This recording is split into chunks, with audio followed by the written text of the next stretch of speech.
Now, Paul Dewar was the NDP's foreign affairs critic from 2011 to 2015. His opposition, the Conservative Party, and its foreign affairs minister, John Baird.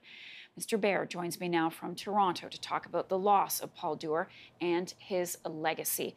Good morning, John. Thank you for being with us, unfortunately, to talk about such sad news.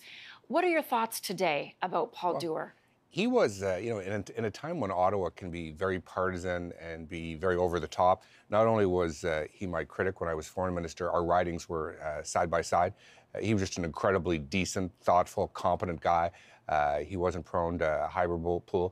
He was just one of the good guys, and I don't know why we always lose the good guys early. So my first thoughts, I guess, are with his family, but he's got a great legacy. He served for a decade in Parliament, was a great parliamentarian, and certainly kept me and the Harper government on our toes every day on the foreign affairs files. Yeah, let's not forget, you were on different ends of the political spectrum. What was your relationship with Paul like when you weren't talking politics?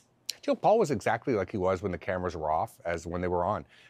Thoughtful, decent. He's the type of person that wouldn't get up and scream and yell hysterically in the House. He'd ask smart, thoughtful questions. When he had real, legitimate concerns, he'd come over across the floor after question period or before question period and raise them. On a number of occasions, we traveled together so that he could get for the official opposition, could get a sense of what things were going on, particularly in the Middle East.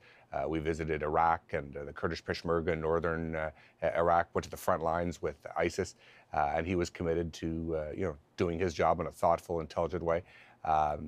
It's a real sad day around Ottawa. Is there one memory, John, of him that stands out for you? When I stepped down, he was incredibly gracious in giving a response from the official opposition, and he didn't have to do that, but it just spoke to the decent guy that he was. This is a real loss, and it's a sad day. John Baird, thank you so much. John, of course, is a former Foreign Affairs Minister and a friend and colleague of Paul Dewar.